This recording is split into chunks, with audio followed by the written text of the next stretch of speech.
आज माझ्या लाईफ मधली सर्वात शेवटची पिकनिक आहे ॲज अ स्टुडंट. त्यासाठी मी खूप जास्त एक्साइटेड होते, म्हणून मी पूर्ण रात्र झोपली नाहीये. सकाळी उठून आधी बॅगेमध्ये चटरपटर भरला आणि कॉलेजला आले, फिट चेक दिला, त्यानंतर बसमध्ये बसलो. पण मेरे साथ कभी कुछ अच्छा हो सकता है भला, म्हणजे स्पीकरने ऐनवेळी टांग दिलेली आहे आणि म्हणूनच पूर्ण प्रवास मी झोपत झोपत काढलेला आहे. आणि तुम्हाला तर माहिती आहे, झोपून उठल्यानंतर मी खूपच जास्त क्यूट दिसते. बस मधला स्पीकर खराब झाला होता, म्हणून या मुलींनी त्यांचा स्पीकर चालू केला आणि या मुलींचा आवाज इतका जास्त मधुर होता की मी एकदम सुधीर होऊन झोपले आणि डायरेक्ट पिकनिक स्पॉटला जाऊन उठले. आणि मग बँड वगैरे घातला, त्याला बँडच बोलतात आहे. आणि इथे पोहोचल्यानंतर मला असं वाटलं की मी लग्नात वगैरे आली, पण नंतर मला कळालं की इथे लग्न पण होतात, म्हणून ते डेकोरेशन आहे. आणि हे होतं रिसॉर्ट. त्यानंतर आम्हाला नाश्त्यामध्ये दिला होता बर्गर.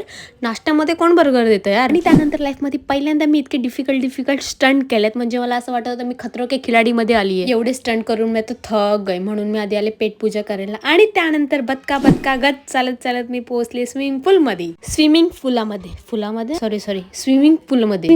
मध्ये ऍक्च्युली मला प्रोनाउन्सिएशन येत नाही, सो अंडरस्टँड. इतक्या आनंदात मी या घसरगुंडीमध्ये गेलते आणि या पोरींनी माझी पूर्ण कंबरच मोडून टाकली यार. आणि इकडे बघा Nora Fateh in the water. As a student शेवटची पिकनिक होती, म्हणून मी खूप जास्त एन्जॉय करून घेतलं. आणि त्यानंतर मी खूप सारे क्यूट फोटो काढले. कसे वाटले ते सांगा. आणि मग त्यानंतर सुंदर असा सनसेट बघितला आणि घरी जाण्यासाठी निघालो. आणि मग रस्त्यामध्ये आम्हाला दिली होती आईस्क्रीम आणि वडापाव. What a combination.